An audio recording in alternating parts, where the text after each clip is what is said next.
Dear student, जैसे कि हम डिस्कस कर रहे थे किडनी प्रॉब्लम्स और उनके क्योर्स। तो सेकंड नंबर पे हमारे पास जो प्रॉब्लम है वो है रीनल फेलियर।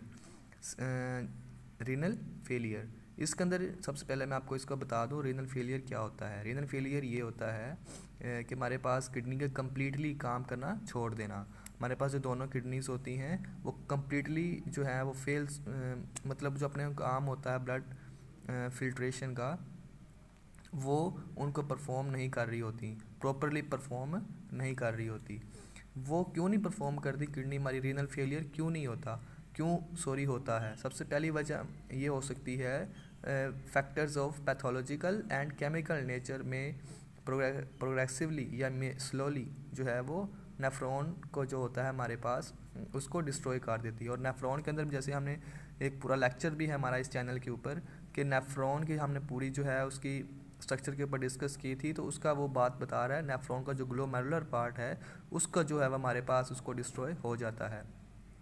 ये हमारे पास हमने बात की थी, ये जो कप शेड स्वेलिंग होती है उसे हम बोमेंस कैप्सूल कहते हैं, और ये जो पोरस टाइप जो स्ट्रक्चर होती है उसे हम क्या कहते हैं, ग्लोमेरुलस कहते हैं।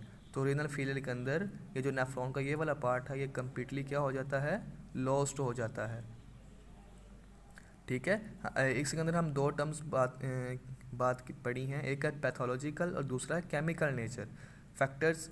पैथोलॉजिकल फैक्टर्स क्या होते हैं और केमिकल नेचर वाले फैक्टर्स क्या होते हैं, तो इसको आप देख लें। ये जो हमारे पास पैथोलॉजिकल फैक्टर्स हमारे पास ये होते हैं कि वो वाली डिजीज़ जो कि जिसके इनिशियल कॉजेज़ 2 से ज़्यादा हो सकते हैं, जैसा कि हमारे पास एजेंट्स होते हैं, टॉक्सिन्स होते हैं, ड्रग्स और जेनेटिक म्यूटेशंस की हेल्प से जो फैक्टर्स होते हैं उसे हम क्या कहते हैं, पैथोलॉजिकल फैक्टर्स कहते हैं।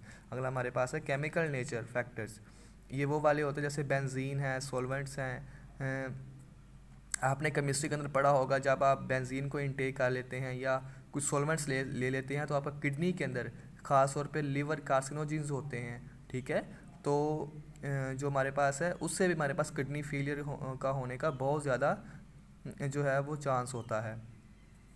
इसके अंदर हमारे पास एक और पॉइंट है, पॉइंट नंबर हमारे पास 8 के न्यूयॉर्क के रिसर्च के मुताबिक उनका जो नेशनल किडनी फाउंडेशन है उन्होंने ये बात जो है वो डिस्कस की हुई है कि इस किडनी फेलियर का एक मेन जो है रीज़न वो जेनेटिक बेसिस भी हो सकती है।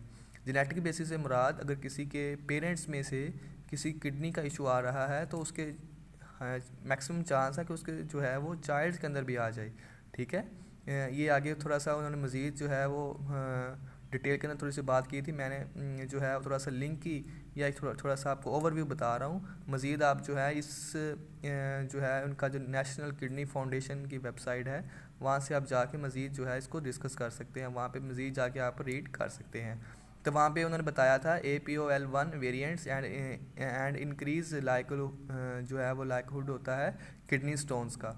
ठीक है, जब ये हमारे पास ये आ जाए APOL1 तो इनके वेरिएंट्स आ जाए तो उस पेशेंट के ज़्यादा चांसेस होते हैं कि वो उसको किडनी स्टोन्स हो जाए या उसको किडनी फेलियर हो जाए।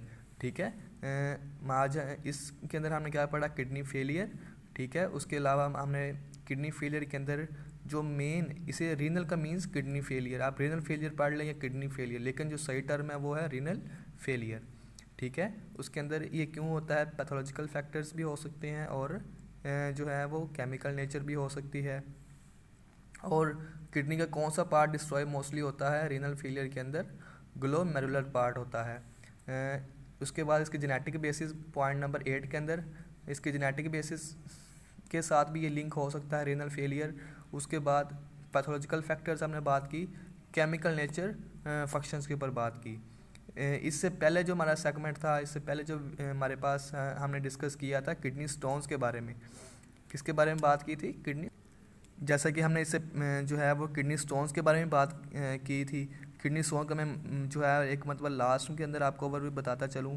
किडनी स्टोन्स के बारे में हमने जो है वो सबसे पहले उसके बताया कि ये क्यों होती हैं, उसके अलावा हाइपर कैल्सीमिया, हाइपर ऑक्सीलरिया, इसकी टाइप्स डिस्कस की किडनी स्टोन्स की। उसके बाद आगे हमने ये डिस्कस किया था किडनी कि जो हमारे पास उसका क्या है, अगर किडनी स्टोन्स हो जाए तो उसको कैसे हम जो है उसका इलाज हो सकता है, उसको कैसे हम उसकी क्योर कर सकते हैं। सबसे पहला हमारे पास मेथड था सर्जिकल रिमूवल, दूसरा लिथोट्रिप्सी था। तो इनमें से जो बेस्ट हमारे पास था वो ये वाला था। ये पॉइंट नंबर 6। पॉइंट नंबर 5, ये जो आज वाला हमारा टॉपिक है, ये ना कि सिर्फ मैंने पहले बताया कि पेपर के पॉइंट ऑफ व्यू से इंपॉर्टेंट है, बल्कि हम डेली लाइफ के अंदर भी इसको इम्प्लीमेंट कर सकते हैं, ताकि हमें किडनी स्टोन्स या किडनी रिलेटेड कोई भी डिजीज़ का सामना ना करना पड़ सके। किडनी स्टोन्स के बाद हमने बात की रीनल फेलियर का। ये ज़्यादा सीरियस केस होता है जब किसी भी पेशेंट का रीनल फेलियर ही हो जाए, उसकी किडनीज जो हैं वो दोनों ही काम करना छोड़ दें। तो उसको जो है वो एक हाई लेवल रिस्क होता है उसकी डेथ का। उसका जो है वो डिफरेंट बॉडी जो उसके फंक्शंस होते हैं वो परफॉर्म प्रॉपरली नहीं हो रहे होते। उसके बाद हमने इसकी जेनेटिक बेसिस के ऊपर बात की, फिर हमने पैथोलॉजिकल फैक्टर्स के ऊपर बात की, फिर उसके अलावा हमने केमिकल नेचर फैक्टर्स के ऊपर भी बात की थी।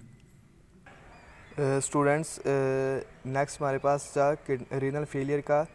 उसको अगर किसी को रीनल फेलियर है तो उसका वो क्योर कैसे कर सकता है, उससे अपने आप को प्रिवेंट या उस कंडीशन के अंदर उसे क्या करना चाहिए। उसके लिए हमारे पास 2 मेन को जो हैं वो ट्रीटमेंट्स हैं। पहला हमारे पास है डायलिसिस और दूसरा हमारे पास होता है किडनी ट्रांसप्लांट। तो इन जो दोनों हमारे पास इसके हैं दोनों मेथड, जिसको हम नेक्स्ट वीडियो के अंदर डिस्कस करेंगे। और रीनल फेलियर के रिलेटेड आपको किसी भी तरह का क्वेश्चन हो तो आप हमें कमेंट सेक्शन के अंदर जाके